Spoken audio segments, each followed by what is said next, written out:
Welcome back, guys, and thanks for joining another episode of race number 1. Now, going through the summer shutdown, I am finding it increasingly boring without F1.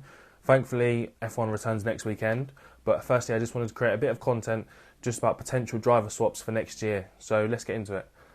So coming up, first of all, we've got Red Bull. Once again, I mentioned it loads of times on the channel already. Max is doing a fantastic job. Obviously, he's under contract for next year, so he's completely safe, and there will be no reason at all why Max won't be there next year. Secondly, we're on to Sergio Perez. Now, he's had a difficult year, or first half to the year, sorry. I think a lot of it depends on, although he's under contract, Red Bull in the past have been known to break their contracts to get rid of a driver if they're not performing. Obviously, this year is slightly different because they're going to win the championship, or both championships. So in that sense, he's safe. However, I think it's more protect the brand image. If Max continues to dominate and Sergio is still struggling, not making it out of Q3 in qualifying, things of that nature, I think there's potential that Sergio Perez won't be here next year. So I guess we've just got to wait till the second half of the season goes to get a real definite answer. But I'm fairly certain he'll stay, but there is still a high risk around Sergio. Next one, on to Mercedes now. Same again for George. He's locked in for his contract next year.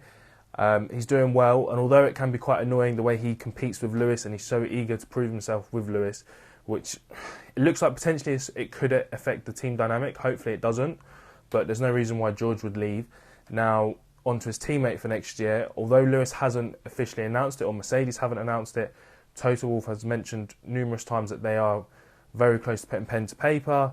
It just depends on whether it's a 1 year, a 2 year, and I've even heard Lewis's dad mention that it's going to be a 4-year deal.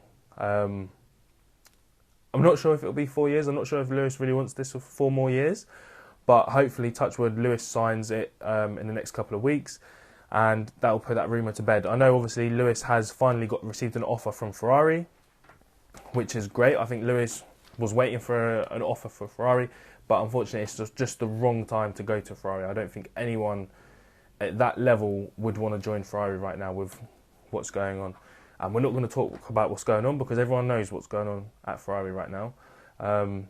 There's just too much uncertainty around there. Aston Martin. So Aston Martin's a really good one. Fernando has been doing fantastic all year. He really has rolled back the years, as they say, and he's delivering really, really well. The unfortunate thing is his teammate Lance Stroll hasn't been delivering. But then Lance Stroll's dad owns the majority of the team. So what's going to happen now? I think next year, we'll probably see Lance maybe retire from the sport in general. He's got millions or billions of pounds coming from his dad. So does he really want this constant criticism every weekend? Why isn't Lance performing but Alonso is, and stuff of that nature? Maybe he just hasn't got it in him. Maybe he's not that interested in Formula 1. So there is definitely potential. I could see Lance Stroll not being on the grid next year. Moving on to Ferrari. Obviously, Charles and Carlos Sainz will be there. They're under contract for next season, and no reason why they wouldn't honour their contracts. I know in the future Audi want Carlos Sainz, but that's not till the 2016 when the new engine regulations come into play. And there is potential talk of Charles extending his current contract as well. Then going on to McLaren. Now, both these guys are under contract again. Based on this year, anyway, the last couple of performances, there's no reason why either or won't be in the team next year.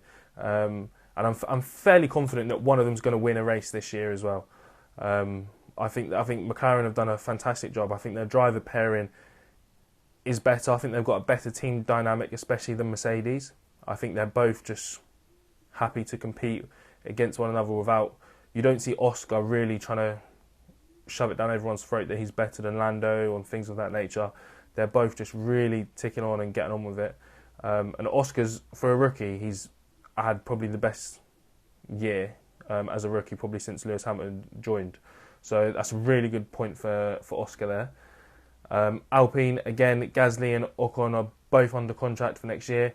And I know the team there was a lot of talk about how the guys would get on because of previous relationships, I think with girlfriends and stuff like that in the past. But luckily, no punches have been thrown between either of them. And it seems like they're gelling together and getting the best out for the team. On to Williams.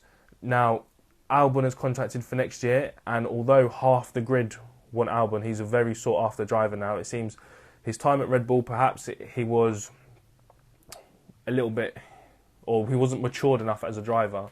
You're really starting to see that now because he's really, really doing a great job at Williams. And I know quite a few teams have reached out trying to find out when his contract is up. Definitely Red Bull are interested, and I wouldn't be surprised if Ferrari in the future, when Carlos goes off to Audi, I wouldn't be surprised if Ferrari try and get Alex Albon. So he's in a really good driving seat for the rest of his career right now. So fair play to Alex. And then going on to his teammate next year, Logan Sargent. He hasn't done a bad job this year, but equally we know there's a strong connection between Mercedes and Williams. Toto Wolff has said numerous times that Mercedes don't have a seat for Mick Schumacher, but Mick Schumacher should definitely be performing on the racetrack. So there is potential that maybe we see Mick Schumacher in the Williams next year. I think I'll give that probably about 70 to 80% likelihood of happening, I believe. So, which will be good because I really like Mick Schumacher, and I think he's done a great job as a reserve or test driver from Mercedes this year as well. Then moving on to Haas, where Mick Schumacher actually came from in the beginning. So neither driver are signed on for next year. They're keeping it a bit quiet and a bit maybe too late in the season to announce both of them. So I'll be very surprised if they both stay. I think Magnussen is definitely on his way out. I think he's not his former self and his former driver that he used to be. So I could definitely see Magnussen leaving. Once again, they're now heavily linked. Haas is heavily linked with Ferrari. Does Ferrari want to bring up some of their F2 drivers, give them some exposure and help prepare them for the future? Obviously, it was a disaster last time they had two rookies in the Haas team. Both of them, one was spinning out everywhere, and then Mick just couldn't really get a full grip of the car. So potentially Hülkenberg may stay, and they'll just bring up one driver from F2. This Ferrari Junior. I can see that happening. So it's a good shout for them. On to Alfa Romeo. Now we've got Bottas, who's doing exactly what it says on the tin. Right, you get exactly what you want from Bottas. So they're obviously Alfa Romeo are going to be very pleased with what Bottas is bringing to the table. But I don't think he'll be around much longer. I can see when Audi, especially when Audi come for the takeover, I can see he enjoys his cycling a lot, and he spends a lot of time with his girlfriend, going to various different places. So I think he's maybe 2 years away from retiring, if it's even 2 years. So I definitely see Bottas retiring soon. And Zoe, I think he's doing a good job for a rookie this year. Oh, he's not a rookie this year, is he? It's his second year this year. I think it's his second year. I need to double check that, but yes, his second year. But equally, he's doing a good job. No, it's his first year. No, it's his second year. Yeah, it's his second year. Equally, he's doing a good job, and he's getting exactly what the team need out of him. And there's definitely room for improvement, but his racecraft and everything else is definitely improving. So hopefully they keep him for the next season. Then lastly, AlphaTauri. So obviously they've already had some movement already this year with Nick de Vries getting the boot early on. And now, again, Tsunoda's doing a fantastic job. And it'll be interesting to see him now when he's competing against Daniel Ricciardo, how good he can actually be and how close he can get his times to him. So that's going to make the next half of the season a real focal point, I think, for Tsunoda. And I'm 99% sure that AlphaTauri will want to keep Daniel Ricciardo for next year.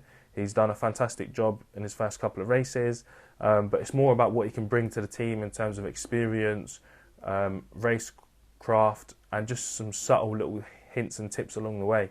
Especially with Hugo Boss now that's going to start to take over AlphaTauri. They're getting a name change, they've got a brand new sponsor, so things are really looking up, and people have almost mentioned it. I think Helmut Marko's mentioned it, that they're no longer going to be seen as the junior team to Red Bull. They'll be a standalone team pretty much, except they'll have a lot of Red Bull parts apparently. So it's going back to how when Force India they were called the Pink Mercedes, things of that nature. So that's what it looks like we've got coming up for next year. It'll be interesting to know what you guys think of these potential moves and the impact on the teams.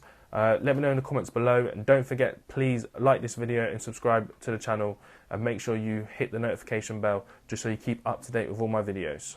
Thanks guys.